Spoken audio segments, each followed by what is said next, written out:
Damai sejahtera Allah yang melampaui segala akal, itulah yang memelihara hati dan pikiran saudara-saudara di dalam Kristus Yesus Tuhan kita. Amin. Bapak, Ibu, saudara-saudara yang terkasih dalam nama Tuhan Yesus Kristus, Shalom bagi kita seluruhnya.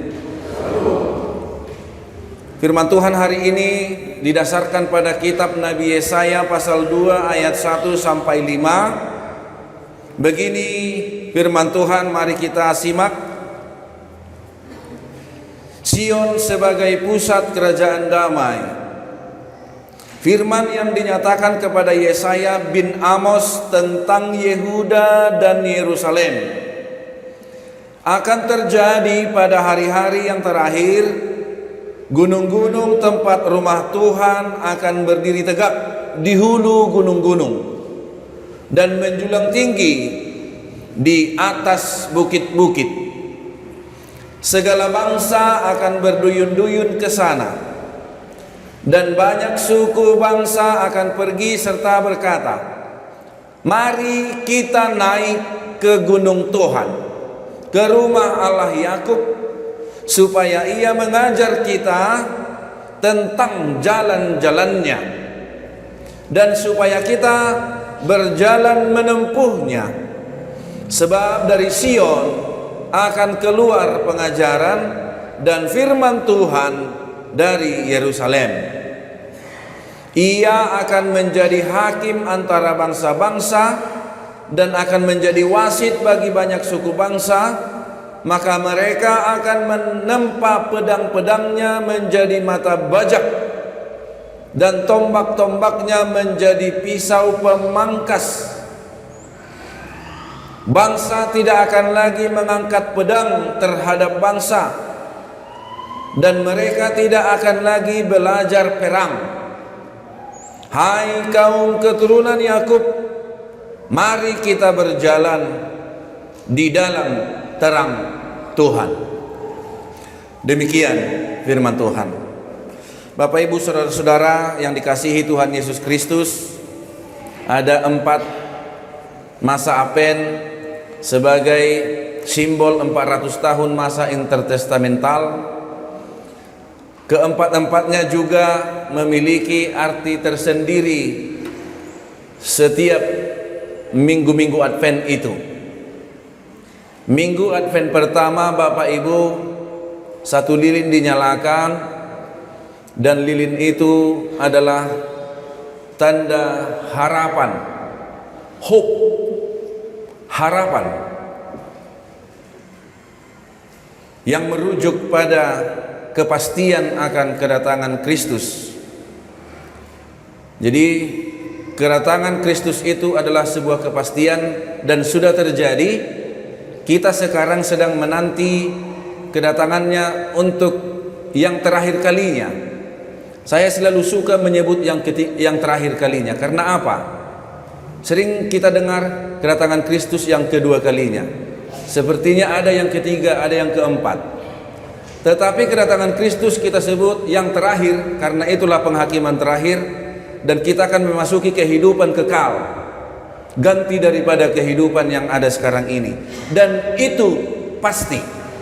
Mari amang-inang kita nyalakan kembali, hidupkan kembali seperti lilin pertama ini. Harapan kita akan janji Tuhan, janji penebusan, dan janji kehidupan kekal, janji kebangkitan daging. Sehingga minggu lalu kita dihibur. Walaupun kita telah memiliki banyak sanak saudara yang telah lebih dahulu meninggal, dan kita juga pasti akan meninggal, kita dihibur minggu lalu bahwa melalui nubuatan Yohanes, dia menyaksikan sendiri ada penghakiman itu. Artinya menyalalah pengharapan.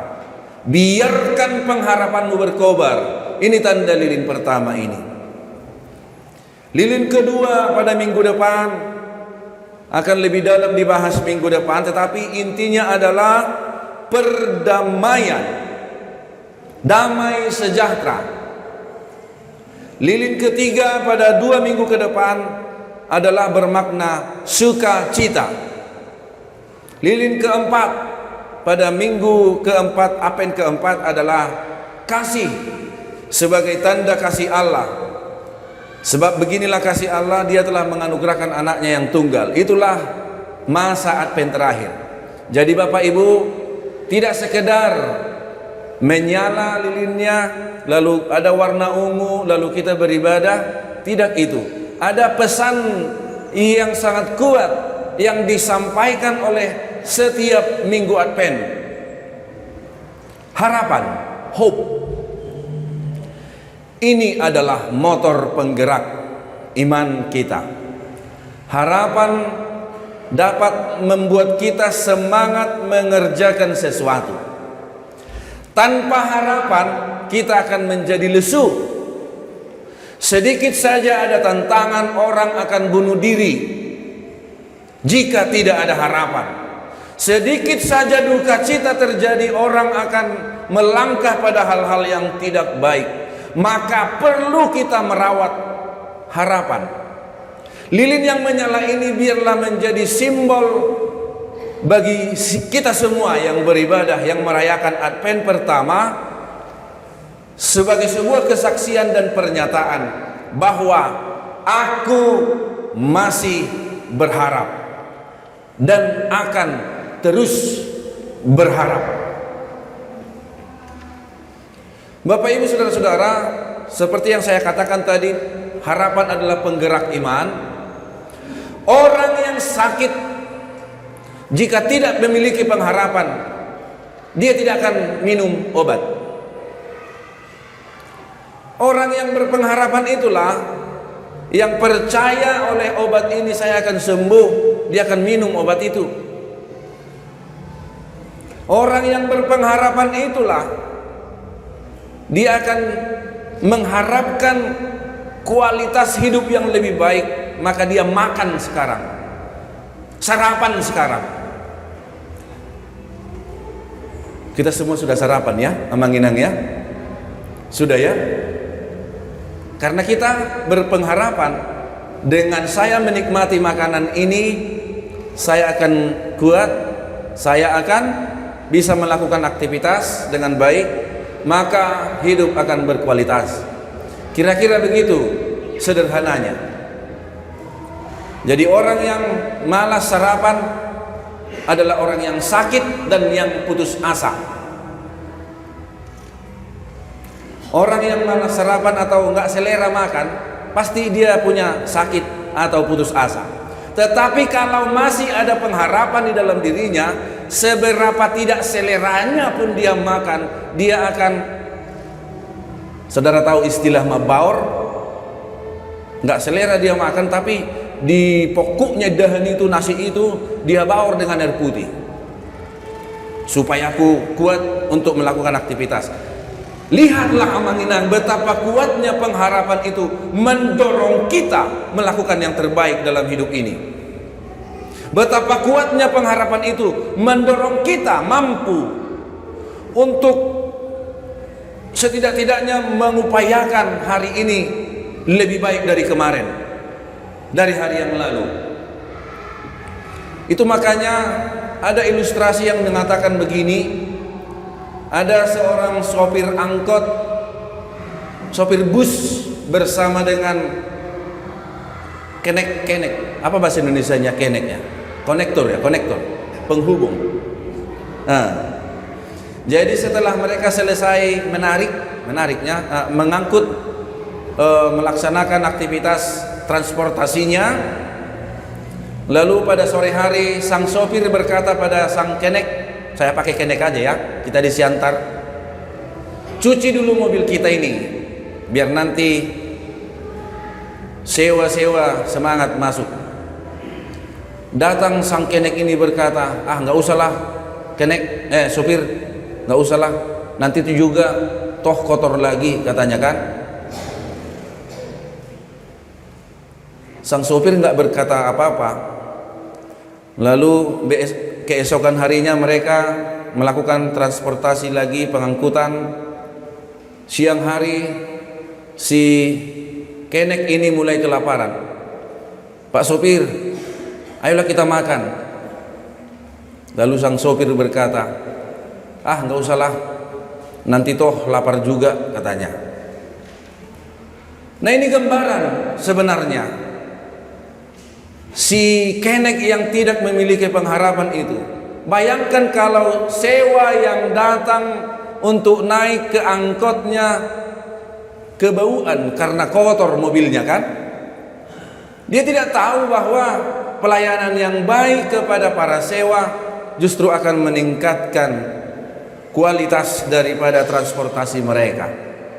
Nah, amang inang, pada Advent pertama ini kita didorong untuk memiliki pengharapan yang terus menyala, yang terus berkobar. Itulah sebabnya minggu depan tidak 1 lilin, tapi 2. Lilin harapan itu terus menyala, kemudian muncul lilin damai sejahtera, kemudian apa yang ketiga, muncul lilin ketiga, yaitu lilin sukacita. Lilin harapan juga tetap menyala. Nah, itu simbol dari harapan tidak boleh padam. Saudara-saudara, kita melihat dalam nas firman Tuhan hari ini sisi harapan bahwa pada hari kedatangan, hari yang dinyatakan, hari-hari yang terakhir, ayat 2 ya. Pada hari-hari yang terakhir, gunung-gunung tempat rumah Tuhan akan berdiri tegak di hulu gunung-gunung dan menjulang tinggi di atas bukit-bukit. Ini menggambarkan bahwa bait suci yang ada pada orang Israel itu bukanlah bait suci yang sejati. Itu adalah bangunan. Bait suci yang sejati akan Tuhan bentuk sendiri di atas gunung-gunung, menjulang tinggi di atas bukit-bukit. Tuhan Allah yang akan bertindak. Kemudian kalau kita baca lagi ayat 3 dan ayat 4, suku-suku bangsa akan pergi serta berkata, mari kita naik ke gunung Tuhan, ke rumah Allah Yakub, supaya ia mengajar kita tentang jalan-jalannya. Jalan-jalan Tuhan menjadi sebuah air yang akan menyejukkan dahaga umat-umat tentang jalan Tuhan itu sendiri yang sudah ambigu. Jalan Tuhan sudah dipelesetkan, sudah tidak diajarkan dengan baik lagi oleh para imam-imam pada waktu itu. Maka mereka berpengharapan Tuhan sendiri yang akan menjadi hakim seperti yang disebut pada ayat 4. Oleh karena pengajaran tentang jalan-jalan Tuhan akan tercipta transformasi. Tidak ada lagi perang, sebab pedang akan ditempa menjadi pembajak dan tombak akan ditempa menjadi pisau pemangkas. Amanginang kehancuran dunia saat ini. Pada saat itu ketika Nabi Yesaya bernubuat sungguh luar biasa, maka nubuatan pengharapan ini yang menyebutkan Allah sendiri tampil sebagai hakim dan wasit bagi suku-suku bangsa. Ketika itu terjadi, tidak ada lagi perang. Yang ada adalah damai sejahtera. Pedang adalah simbol perang dan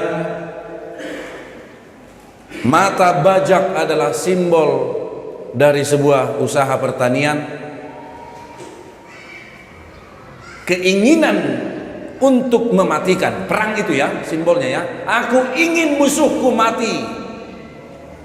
Diganti dengan mata bajak, aku akan membajak tanah ini sehingga tumbuh tanam-tanaman, lalu aku akan memberi makan termasuk musuh-musuhku, termasuk semua orang. Hati yang mau mematikan, membunuh, diganti dengan hati yang mau menghidupkan. Itu simbolisasi dari pedang dan mata bajak, termasuk juga tadi tombak dan pisau pemangkas. Saudara-saudara, kalau kita perhatikan ibadah kita hari ini, semua kita sudah mengikuti ibadah sejak awal tadi sampai sekarang. Di dalam ibadah yang tercetak 2 lembar itu sepertinya tidak menyinggung tapteng ya, sepertinya tidak menyinggung Sibolga, sepertinya tidak menyinggung Humbang, Pakat, sepertinya tidak menyinggung Aceh, Medan, banjir, tanah longsor, banjir bandang, dan selanjutnya. Bapak Ibu, semua bencana ini baru terjadi hari Senin, sementara acara ini sudah selesai 2 minggu lalu. Itulah penyebabnya itu, supaya tidak terjadi seperti yang viral di Facebook 2 tahun lalu ketika ada bencana, saya lupa di mana, lalu ada yang memviralkan di Facebook, HKBP tidak PK terhadap bencana. Lihatlah acara minggu hari ini, sedikit pun tidak menyinggung tentang bencana itu katanya. Mungkin begitu terjadi di gerejanya, dia foto, dia upload ke Facebook dengan kata-kata yang tidak baik. Ya memang dia hanya menginginkan numpang tenar, ingin diperhatikan. Memang komen pada waktu itu ada sampai 10 ribuan komentator. Nah, saya mau menyatakan itu Amanginang, memang 1 Desember adalah hari AIDS. Kita berdoa kepada saudara-saudara kita yang terkena penyakit AIDS yang belum ditemukan obatnya, kita berdoa bagi mereka. Kita juga berdoa supaya kita dimampukan menjadi orang yang mau menerima mereka, sebab penularan HIV AIDS hanya terjadi lewat hubungan badan yang tidak sehat dan suntikan. Maka kita harus juga dicerahkan oleh ibadah hari ini untuk menerima orang-orang, supaya jangan mengucilkan mereka. Kita masih punya pengharapan bahwa mereka masih akan bisa hidup lebih baik, dan para peneliti kita juga berpengharapan hingga sekarang masih melakukan penelitian tentang supaya menemukan obat untuk AIDS. Tetapi juga terjadi bencana sejak hari Senin 24 Desember di berbagai daerah. Sungguh mengerikan sekali Amang Inang. Kita sudah menyaksikan videonya bertebaran di mana-mana di media sosial, YouTube, Facebook, Tweet, Instagram dan lain sebagainya. Banyak sekali korban bencana, korban jiwa, korban harta dan lain sebagainya. Maka melalui firman Tuhan hari ini kita diajak untuk berharap supaya kita berjalan dalam terang firman Tuhan, sebab kita yakin dan percaya setiap orang yang berjalan dalam terang firman Tuhan akan merasakan sukacita. Lalu pengharapan kedua pada kita telah mendengar tadi, kita diajak untuk mengulurkan tangan kita menolong saudara-saudara kita yang terdampak bencana saat ini di berbagai daerah. Bapak Ibu, orang yang tak berpengharapan pasti dia beranggapan tabungan uang yang ada di dompetnya, dia itulah yang akan mencukupkan kebutuhannya besok. Dia tidak memiliki pengharapan, pasti Tuhan akan memberikan lagi. Ketika aku menyumbangkan ini kepada saudara-saudaraku yang mengalami penderitaan.